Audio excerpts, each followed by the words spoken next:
Bienvenue à tous au projet Balado Constellation pour un univers intime positif. C'est une initiative du laboratoire d'études sur la violence et la sexualité de l'UQAM qui est dirigée par Mylène Fernet. Cette semaine, on est toujours dans la même thématique où on parle de la recherche d'aide, mais aussi de comment mettre fin à une relation violente. Je m'entretiens avec Cavani et Jose, qui sont toutes deux des étudiantes du Collège Montmorency, et on va aborder les obstacles à mettre fin à une relation empreinte de violence. Bonne écoute! Donc, on est de retour avec Jose, qui est aussi étudiante au cégep. Veux-tu te présenter un peu, nous dire... Salut Yavani, salut tout le monde. Moi, c'est Jose, j'ai 19 ans, je suis en ma dernière session du cégep. J'ai étudié 2 ans en éducation spécialisée, j'ai arrêté ma technique. Là, je suis en train de finir mes derniers cours. J'aimerais vraiment ça, étudier en sexologie à l'UQAM. J'aimerais vraiment ça. Sinon, je fais quoi? Je suis technicienne de cils et je suis éducatrice à l'enfance aussi. Wow. Puis, bah voilà. C'est cool, ça, technicienne de cils. Ouais. Tu poses des cils, genre? C'est à la mode, c'est ça qui se donne. Cool, hein? C'est ça qui se donne. Toi? Non, ben non. Je me suis jamais fait faire les cils. Jamais. Vous l'avez entendu ici. On va parler d'une thématique qui nous amène ailleurs. Tu sais, on a besoin de savoir aussi qu'est-ce qui cause certaines barrières. Hein? Qu'est-ce qui cause les... Tu sais, comme qu'est-ce qui est induit comme barrière pour une personne qui est victime de violence conjugale ou du cycle de la violence, à savoir comme qu'est-ce qui fait que cette personne-là a plus tendance à rester au sein de sa relation, puis quelles sont les raisons de ça. Tu sais, vite de même, qu'est-ce qui fait qu'une personne, selon vous, que ce soit une personne jeune, une personne, un adulte, une personne vieillissante, va rester dans une situation de violence conjugale? Ben ouais. Bon, fait que moi, la première affaire qui m'est venue en tête, c'est directement l'amour. C'est une illusion de l'amour, une mauvaise conception de l'amour, je pense, qui peut être installée depuis le début. Une travailleuse sociale m'a dit un jour, tu sais, un amour qui est un tout petit peu abusif, c'est excitant, c'est passionnel. Et ça, je pense que c'est quelque chose que nous, dans notre génération, on doit parler. Avec les réseaux sociaux, j'ai envie de dire, il y a même une romanticisation de ça un petit peu. On fait des blagues sur comme, oh, on aime ça, un gars qui est stalker, on veut un gars qui est obsessed. Ouais. On aime ça, mais comme, on aime ça jusqu'à un certain point. Ouais. Fait que je pense que ça, c'est un des gros aspects. On pense que c'est de l'amour, mais c'est de l'abus, là, au bout d'un moment. Ben oui, il y a l'acteur de la série Her qui a dû faire une intervention à un moment donné parce qu'il était comme gang, j'incarne littéralement un psychopathe meurtrier. Je suis pas hot. Tu sais, il a dû faire ça, t'imagines? Fait que clairement, ça résonne, là, ce que tu dis, là. Ouais. Puis une autre affaire aussi, je pense beaucoup la honte. La honte, d'être victime. Quand on entend, par exemple, quelqu'un le vivre, on est rapide à dire I wish a man would. Ouais. I wish que quelqu'un m'essaierait. Et là, quand on se retrouve dedans, c'est comme, ouh, je l'ai pris, je l'ai pris. Puis ça, c'est confrontant envers soi-même parce qu'on se manque de respect. Et la première personne que ça nous hurt, c'est nous-mêmes. 100%. Fait que c'est super frappant après d'aller en parler à ses amis. Puis ses amis, surtout s'il y a un manque d'ouverture ou quoi que ce soit, là, ça frappe. Puis on n'ose pas. Si on rit de ça, on n'ose plus en parler. Fait que je pense qu'il y a une grosse honte qui peut venir avec tout ça. 100%. Oui, je suis d'accord. Sinon, si je pourrais rajouter, il y a aussi des fois une certaine forme de dépendance. Donc, par exemple, une dépendance financière, économique, ou des fois, c'est des parents, il y a un enfant qui lit, ils vont se dire, ah non, il y a trop à perdre. Donc, ce trop-là, quand ils le mettent sur leur balance, à cause de justement du fait qu'ils sont dans le cycle, ils vont se dire, ça n'en vaut pas la peine. Mais au final, ça en vaut la peine parce que c'est toi qui es en train de perdre là-dedans. Et il faut pas que tu te perdes. Donc, c'est vraiment important. Puis aussi, qu'est-ce qu'il y aurait d'autre? Il y a aussi des fois, la situation est difficile parce que, par exemple, on pourrait parler que c'est quelqu'un de la famille et tu sais que si tu es prêt à confronter cette personne-là, tu es en train de risquer de tout perdre presque Ouais. quasiment parce que tu dépends encore d'eux. Ou encore, par exemple, si on prend des personnes LGBTQ+, Ouais. c'est assez difficile parce que des fois, il y en a certaines qui restent dans le closet et qui sont pas encore capables de se l'avouer. Et mettre l'emphase là-dessus, c'est se l'avouer et l'avouer aux autres. Ouais. Et est-ce que tu es vraiment prêt à le faire? Ouais. Et il y a vraiment tous ces aspects-là qu'il faut prendre en compte. Puis c'est pour ça qu'il y en a qui vont se dire non, ça n'en vaut pas la peine ou j'ai pas le courage, tout simplement, ou je ne sais pas comment le faire. Ils vont préférer rester. Puis, tu sais, pour faire du pouce sur ce que tu dis par rapport aux personnes queer, j'ai reçu une formation super incroyable et fascinante dernièrement sur la violence conjugale, genre, dans le fond, subie par les membres de la communauté LGBTQIA+.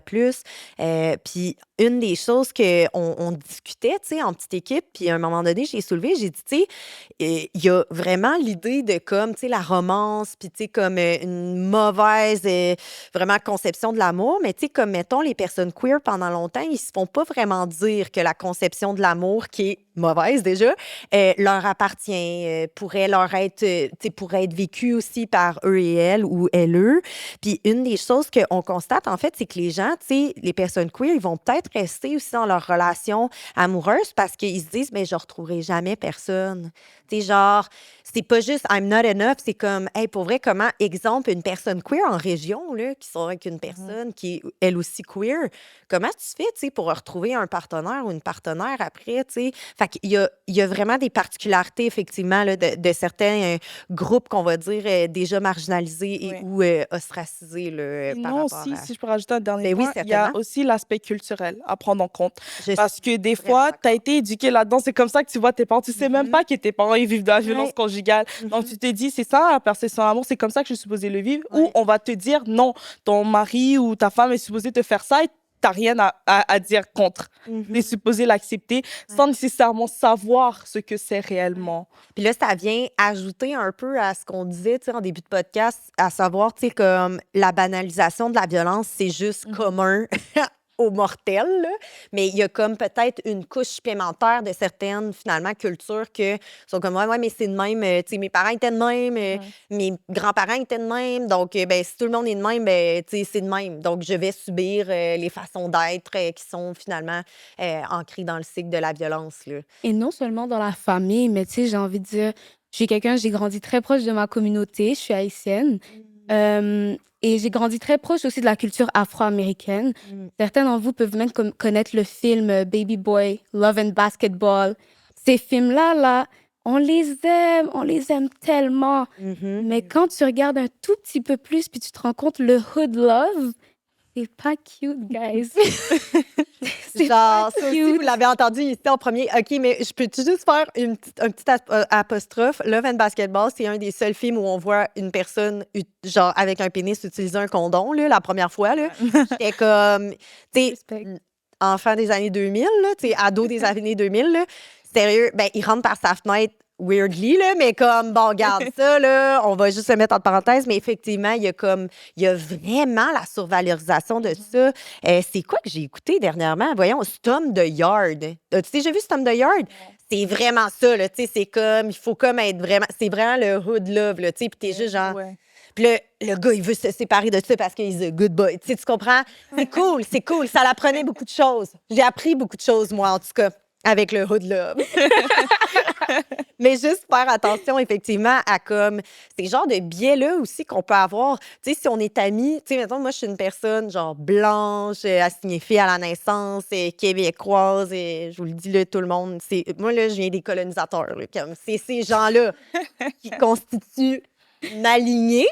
Mais ce que je veux juste dire, c'est que nous aussi, comme personnes, tu sais, blanches, on peut aussi genre s'informer de ces choses-là, tu sais, comme être allié comme ami, si tu n'es pas d'une certaine communauté, je pense que c'est important d'être à l'écoute aussi, puis de mieux apprendre, c'est quoi, OK, tu sais, pas juste arriver, tu sais, même les intervenantes psychosociales qui sont blancs sont comme, ça, monsieur, madame, c'est une violence. Tu sais, il faut arriver aussi dans un juste de, hey, qu'est-ce qui se passe pour toi? Tu sais, what up, puis comme, qu'est-ce que t'en penses réellement et tangiblement, puis tu sais, faire le chemin avec la personne, puis être, comme on disait aussi en début de podcast, d'être vraiment dans le respect. On rappelle, en fait, qu'il y a des éléments qui peuvent vraiment aussi faire en sorte que c'est difficile de quitter une relation violente. C'est, par exemple, tu l'as bien dit, hein, la honte, la culpabilité, ça, on va parler de stigmatisation.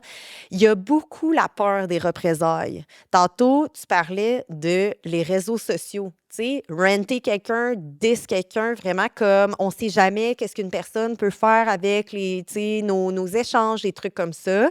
Juste dire que personne peut nous harceler là, dans la vie, là, tu sais, surtout pas en ligne, dans le sens où tout est comme tout est là. Là. Tu sais, il y a tellement de preuves à l'appui. Il y a personne qui, genre, tu sais, qui peut passer à travers ça, là, tu sais, comme sans qu'il puisse avoir une intervention. Là. Tu sais, dans le sens où il y a personne qui peut nous harceler constamment dans un contexte relationnel puis qu'il n'y ait aucune conséquence. Fait que, tu sais, ça aussi, c'est important de le savoir. Une personne ne peut pas nous menacer à des représailles ou genre nous menacer à quoi que ce soit là, tu sais, pour notre intégrité mentale et physique. Donc, évidemment, une personne pourrait avoir peur des représailles, peur des menaces, dans le fond, puis que finalement, ben, tu sais, la personne ait peur du système judiciaire comme de raison. Fait que, tu sais, il y a ces enjeux-là qui sont possibles. L'isolement social, genre la personne elle a plus de contact nécessairement avec ses proches. On parlait de communauté tantôt. Si la personne elle te coupe tous les ponts avec tous ses amis puis que tu te rends compte que tes amis, c'est soudainement ses amis, là, tu sais, ça aussi, c'est difficile. Il faut faire attention de garder un bon cercle social. L'espoir constant que le ou la partenaire va changer. Mais tantôt, on parlait du cycle de la violence, on parlait de la justification de la lune de miel. Tu sais, la personne te dit tout le temps comme elle est capable, je suis capable, genre, je vais réussir, puis etc. Puis finalement, ben, une personne peut vraiment avoir genre un grand sentiment de désespoir et d'impuissance. Fait que, tu sais, c'est quand même des éléments que tu sais, qu'on les dit de même, back à back, si la personne vit tout ça, tu sais, on peut vraiment voir ça aussi comme, tu sais, de la détresse, puis les barrières sont aussi induites par, je pense, la détresse psychologique qu'une personne qui est victime de violence conjugale peut vivre finalement. Là. Un mot d'espoir peut-être pour fermer ce segment-là. Je pense que c'est important. Tu sais, Oui. des petits trucs, des mots d'espoir peut-être. Jose? Moi, de mon point de vue, là, pourquoi ton ami mériterait un amour que toi, tu mériterais pas?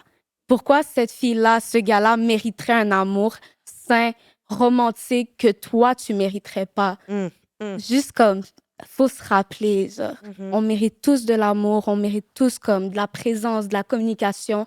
Toi aussi, 100%. n'hésite pas. Ça peut venir d'autres personnes que ton partenaire. Fait qu'il faut aller voir aussi ailleurs. C'est vrai. 100%. Puis sinon, juste, tu n'es jamais vraiment seul. Il y a plein d'autres personnes qui sont passées au travers de cette situation. Et regarde à côté de toi, parce que des fois, il y a quelqu'un qui est toujours prêt à t'écouter, c'est juste que tu t'en rendais pas compte encore. Donc, regarde autour de toi, puis s'il y a quelqu'un qui prend juste 2 secondes pour te demander si ça va réellement pour toi, prends le temps d'essayer de discuter, puis de raconter comment tu te sens, ou fais-le de manière anonyme. Il y a toujours des associations ou des gens qui seront là pour t'écouter. Yes. Merci. Merci, Jose. Merci. T'es malade.